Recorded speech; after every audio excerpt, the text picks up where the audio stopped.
데모를 통해 포마로 직접 작업하는 모습을 보여드리겠습니다.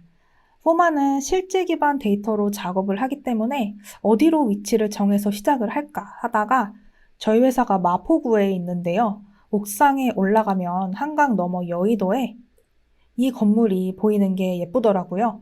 작년에 새로 완공된 건물입니다. 그래서 한번 만들어 보기로 했습니다. 시작하기 전에 간단하게 인터페이스를 먼저 살펴보고 갈게요. 왼쪽부터 사이드바, 내비게이터, 캔버스, 디자인 툴바, 분석 패널입니다. 먼저 뉴 프로젝트를 클릭해서 새로운 프로젝트를 만들어 주겠습니다. 주소를 입력창에 구체적으로 입력해도 되고요. 저는 여의도를 입력해서 나오는 위치에 맵을 적절한 사이즈로 맞춘 다음에 컨펌을 눌러 로케이션을 확정 지어 주겠습니다. 이제 앞서 말한 컨텍스트 데이터를 불러오는 창이 뜨는데요.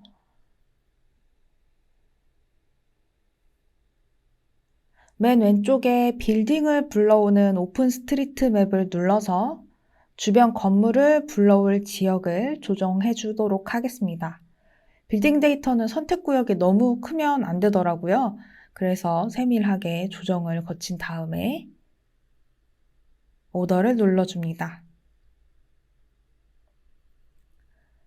그리고 지형 데이터는 기본적으로 높낮이가 있는 지형이 들어오는데요.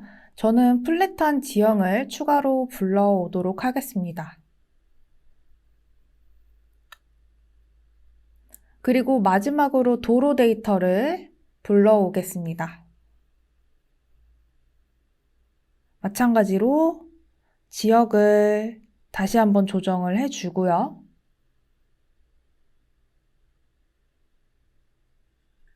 불러오기가 완료됐으면 데이터 주문창은 닫아줄게요. 왼쪽 탭의 라이브러리를 눌러보면 방금 제가 주문한 빌딩, 지형, 도로 등의 데이터가 들어온 것을 볼 수 있고요. 먼저 입체 지형 대신 플랫 지형을 클릭해서 업데이트 해주도록 하겠습니다. 그리고 이제 도로를 깔아줄게요.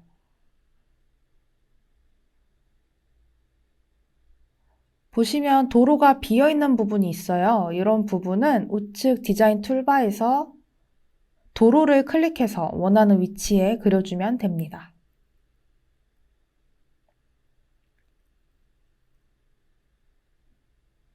마지막으로 주변 건물 데이터를 불러올게요. 이렇게 불러온 도로와 건물을 베이스라고 하는데요. 이 베이스는 수정이 얼마든지 가능합니다. 베이스를 한번 수정해 볼게요. 먼저 베이스 건물을 우클릭해서 에딧 베이스로 들어가고요. 건물을 하나씩 전부 지워주도록 하겠습니다.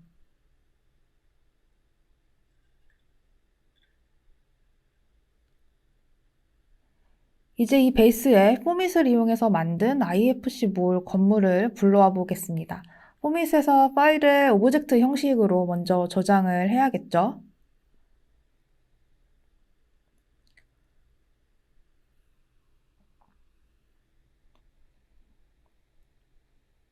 저장이 된 파일을 임포트 창에 드래그해서 불러와 줄게요.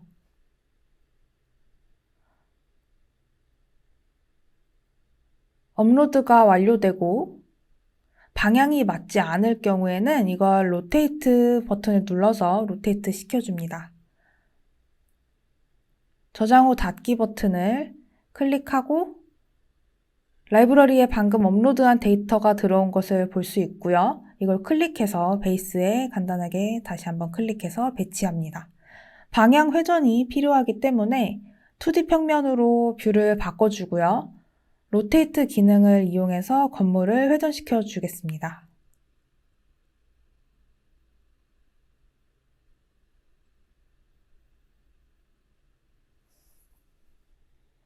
그리고 무브를 통해 미세하게 다시 한번 이동해 줄게요.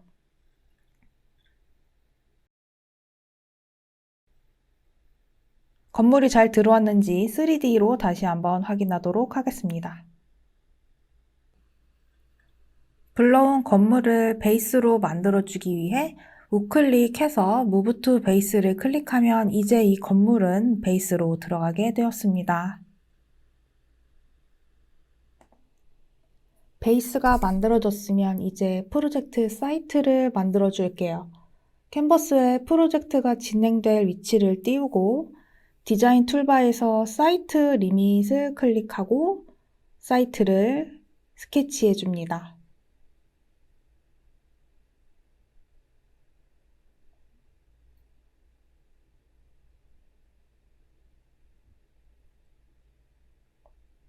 그리고 라이브러리에서 임포트를 눌러 이미지 파일을 불러올 건데요.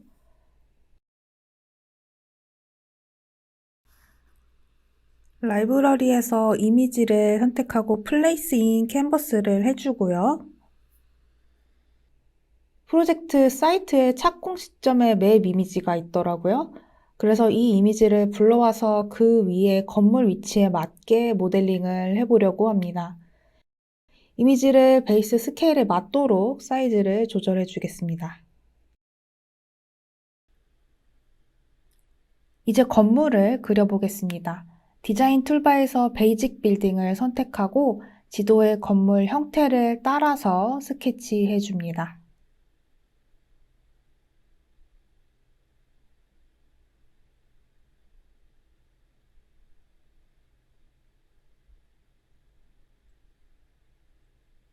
바닥 쉐입을 그리고 나면 높이를 직접 입력하거나 아니면 적당한 높이 위치에 다시 클릭해서 건물을 올려줍니다. 나머지 3개의 빌딩도 같은 방법으로 그려주도록 하겠습니다.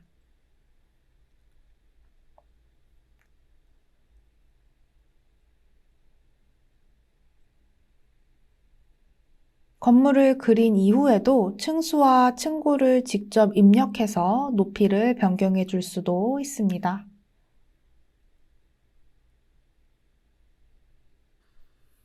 저는 이 실제 건물의 층고와 층수를 최대한 반영을 해서 수정을 해 주었습니다.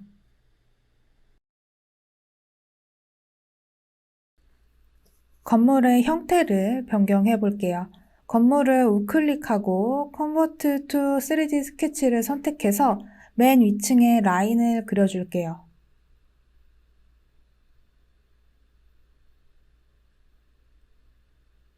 필요 없는 라인은 간단히 딜리트로 지워주고요.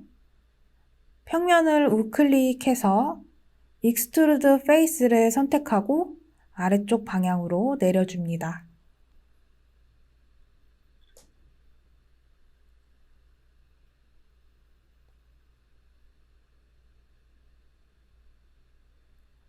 필요하면 추가적으로 Extrude Face를 이용해서 건물을 더 내려주고요. 옆 빌딩도 같은 방법으로 라인을 먼저 그려주고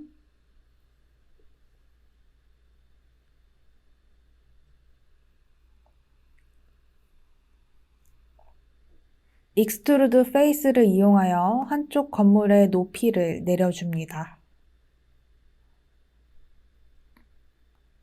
완료 버튼을 클릭해서 3D 스케치 모드를 나가줍니다.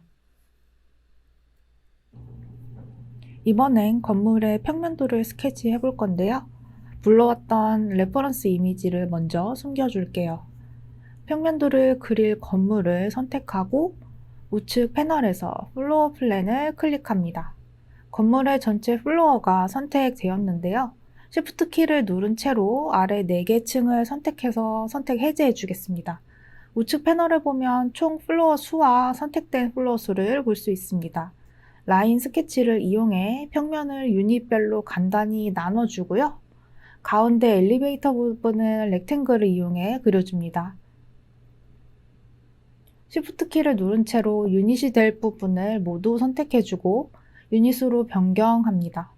가운데 복도 부분을 클릭하고 코리도로 바꿔주고요. 가장 안쪽 엘리베이터 부분을 선택하고 코어로 설정합니다. 아래 캔버스와 왼쪽 패널에서 플로어 플랜이 적용된 것을 볼 수 있습니다. 완성되었으면 완료 버튼을 누르고 나가서 완성된 플로어를 확인합니다. 이제 건물을 용도별로 나누어 줄 건데요. 에어리어 매트릭 세팅의 펑션 또는 아래에 있는 펑션 오른쪽을 클릭해서 창을 띄우고 용도에 따라 이름을 변경해 주겠습니다. 첫 번째로 공동주택, 다음은 업무시설, 이번엔 새로 추가를 클릭해서 오피스텔을 입력하고 색상을 바꿔주고요. 하나 더 추가해서 판매시설을 입력하고 역시 색깔을 바꾸어줍니다. 선택한 건물에 해당하는 용도로 펑션을 변경해줍니다. 공동주택, 오피스텔, 그리고 업무시설. 오피스텔 건물 아래 3개 층은 Shift 키로 다중 선택을 한 뒤 판매시설로 바꾸어 줍니다. 이제 면적 분석을 해볼게요. 에어리어 매트릭스 세팅에 들어가서 지표를 변경해 주겠습니다. 사이트 에어리어는 이름 변경이 안 되는데 이거는 처음에 만들었던 사이트 리밋인 대지 면적이고요. 아래 GFA는 그로스 플로어 에어리어로 연 면적으로 바꿔줄게요. BC는 빌딩 커버리지 건축 면적이고요. GIA, NIA는 체크 해제하고 새롭게 추가하겠습니다. 이름의 용적률 입력하고요. 매트릭 타입은 레이시오, 비율로 바꿔주고 아래는 연면적, 대지면적으로 바꿔주고 생성해줍니다. 이번에는 건폐율 추가해줄게요. 역시 레이시오, 비율로 바꿔주고 건축면적 대 대지면적으로 변경하고 생성합니다. 이렇게 매트릭을 생성하고 각 매트릭 위에 마우스를 가져다 대면 해당 면적 부분이 파랗게 하이라이트 되는 것을 볼 수 있습니다. 용적률과 건폐율도 자동으로 계산해 주고요. 각 건물을 클릭하면 건물의 용도와 면적도 보여줍니다.